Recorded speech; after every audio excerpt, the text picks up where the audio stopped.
বুঝে নিলেন যে মনে হয় আল্লাহ রাব্বুল আলামিনের এটা আদেশ। তখন বলছেন যে আপনি যে আমাদেরকে ছেড়ে গেলেন, এটা কি আল্লাহ তাবারক ওয়া তাআলার আদেশ, হুকুম যে আপনি আমাদেরকে ছেড়ে চলে গেছেন? তখন মাথাটা হেলিয়ে দিন এরকম করে, হ্যাঁ এটা আল্লাহ রাব্বুল আলামিনের আদেশ।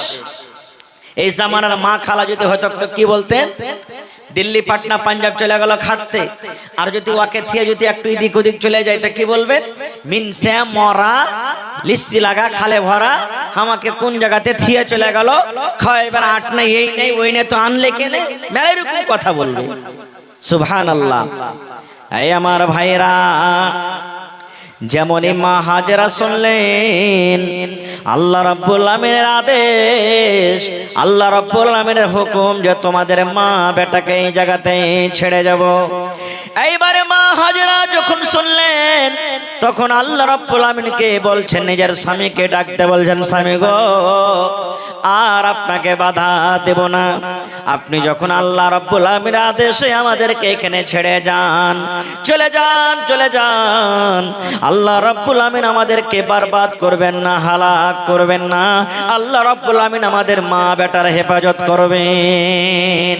এখানে কোনো বাড়ি নাই, এখানে কোনো মানুষ নাই, এখানে কোনো পানি নাই, এখানে কোনো নদী পুকুর নাই, এখানে কোনো গ্রাম নাই, শুধু আমি এবং আমার ছোট কোলে সন্তান, এই দুটা মা বেটা এবং আমাদের সাথে রব্বুল আলামিন শুধু আছেন। এই আমার স্বামী জান, এই আল্লাহর দোস্ত ইব্রাহিম, আপনি চলে যান, চলে যান, আল্লাহ রাব্বুল আলামিন আমাদেরকে কিন্তু হালাক বরবাদ করবেন না। লম্বা ঘটনা ছোট্ট করে আপনাদের সামনে বলি। হযরত ইব্রাহিম আলাইহিস সালাম একদিন স্বপ্ন দেখছেন।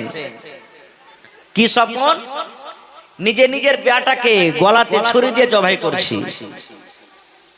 মেলায় জায়গাতে মেলায় মৌলানার মুখ থেকে এখানে শুনতে পাবেন যে ভোরবেলাতে যখন স্বপ্ন দেখলেন রাইতে, তো ইব্রাহিম নবী ভোরবেলাতে উঠে একবারে 100টা উটকে জবাই করে দিলেন।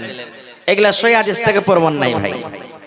স্বপ্ন দেখলেন, নবীদের যেটা স্বপ্ন হয় ওইটা হলো তাদের আল্লাহ রাব্বুল আলামিনের পক্ষ থেকে, ওইটা ওহী, ওটা হলো তাদের জন্য ওহী। আমি আপনি যদি স্বপ্ন দেখি যে বেটাকে কুরবানি করছে, তো কুরবানি করতে হবে না।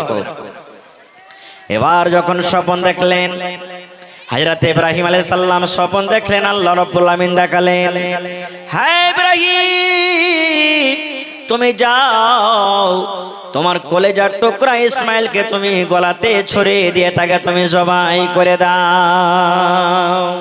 যাও, তোমার একমাত্র সন্তান যাকে তুমি রেখে এসেছো ওই সন্তানকে তুমি কি করো, জবাই করে দাও। এই আমার মায়েরা খালারা ভালো করে শুনবেন গে মা। এবার হযরত ইব্রাহিম আলাইহিস সালাম একটা হাতে ছোরা নিয়ে নিলেন।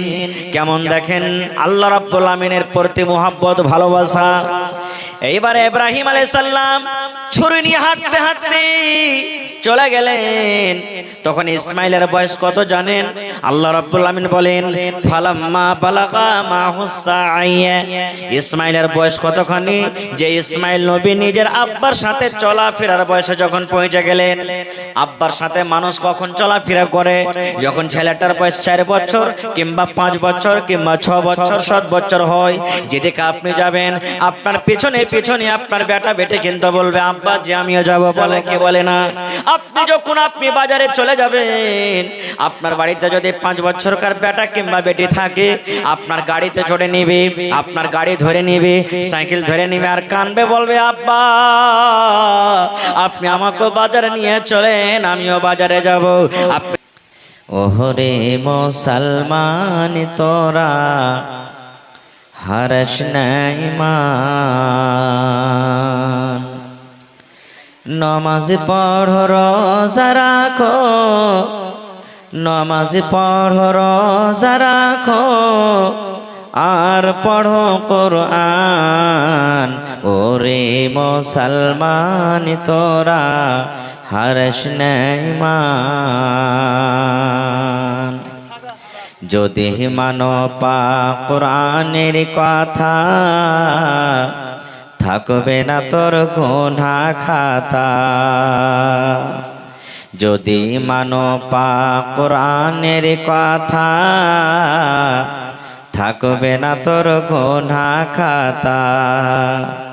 পুল সিরাতে পার করিবেন, পুল সিরাতে পার করিবেন খোদা রব্বে দো জাহান। ওরে মুসলমান তোরা হরজ নাই মান।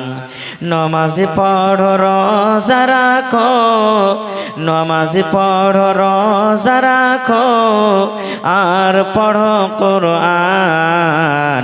ওরে মুসলমান তোরা হরজ নাই মান। কি কোহরে কি আমল কলে একাই আলি একাই যাবে। কি কোহরে কি আমল কলে একাই আলি একাই যাবে। ভালো আমল যদি করে গেলি, নেক আমল যদি করে গেলি হবে তোর কল্যাণ। ওরে মুসলমান তোরা হরজ নাই মান। নমাজ পড়ো রোজা রাখো, নমাজ পড়ো রোজা রাখো আর পড়ো কোরআন। ওরে মুসলমান তোরা হরজ নাই মান। নারে তাকবীর। আজকে জলসার আমার যোগ্যতম শ্রদ্ধেয় সভাপতি সাহেব, উপস্থিত উলামায়ে কেরাম, সামনে বসে থাকা ইসলাম দরদি দিন দরদি ভাই ও বাবাজিরা, পর্দানাসীন মায়েরা খালারা,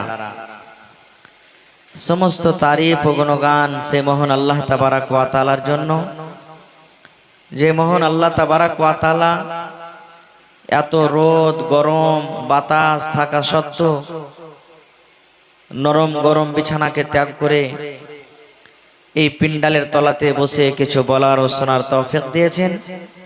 তাই আমরা সে আল্লাহ তাবারাক ওয়া তাআলার প্রশংসা করি। অন্তর থেকে মুহাব্বতের সাথে সকলেই পড়েন আলহামদুলিল্লাহ।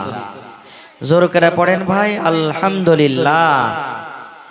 তারপর আমাদের শেষ নবী হযরত মুহাম্মদুর রাসূলুল্লাহ পড়েন সাল্লাল্লাহু আলাইহি ওয়াসাল্লামের পর অগণন দারুদ শরীফ শান্তির ধারা বর্ষিত হোক, আমিন। আল্লাহুম্মা সাল্লি আলাইহি আল্লাহুম্মা বারিক আলাইহি। ভাই মুসলমান, আজকে আমি আপনাদের সামনে কোরআন মাজিদের দুখানা আয়াত তেলাওয়াত করেছি, সাথে আল্লাহর নবী মুহাম্মদ সাল্লাল্লাহু আলাইহি সাল্লামের একটা হাদিস পড়েছি। সে আয়াত এবং হাদিসকে সামনে রেখে আমি আমার বক্তব্য ইতি করব। আমা তাওফিকি ইল্লা বিল্লাহ। আল্লাহর কাছে দোয়া করি রব্বুল আলামিন আমি যা কিছু বলবো যেন সেই হাদিস এবং কোরআন থেকে বলতে পারি এবং সাথে আমরা সকলে আমল করতে পারি, তার জন্য আল্লাহ আমাদেরকে তৌফিক দেন। পড়ুন আল্লাহুম্মা আমিন। ভাই মুসলমান, এটা ইংরেজিতে কোন মাস চলছে একটু বলেন তো আপনারা? ইংরেজিতে কোন মাস চলছে? আমার সভাপতি সাহেব বলে দিয়েছেন, আপনারা বলেন কোন মাস চলছে? মে মাস চলছে। আর আরবিতে জানি না। সুবহানাল্লাহ। ছোট্ট ছোট্ট বাচ্চাকে যদি আপনি জিজ্ঞাসা করেন আজ কয় তারিখ রে, 10 তারিখ, কোন মাস? তা মে মাস বলে দিবে সবাই। কিন্তু যেটা আল্লাহর দেওয়া নাম, আল্লাহ তাবারাক ওয়া তাআলা যে মাসের নাম নিজে রেখেছেন সেটা আমরা জানি না। কয়েকজন জানি, হয়তো যারা আরবিতে পড়ালেখা করেছেন তারাই জানছে, তাছাড়া জানি না। আমরা শেষাবাদী মুসলমান, যেটা আমরা বাংলাতে গিনতি করি না, চৈত বৈশাখ জ্যেঠ আষাঢ় এগুলা যে গিনতি করি, এখন আস্তে আস্তে মানুষ এগুলাও কিন্তু ভুলে গেল। এগুলো আমরা জানি না, এগুলাও ভুলে গেছি। তো ভাই মুসলমান, আরবি মাসের এটা হলো কি জিকাদা মাস। কোন মাস? জিকাদা। এরপরে জিলহিজ্জা মাস আসবে। যে জিলহিজ্জা মাসের 10 তারিখে আমরা কি করব জি ভাই?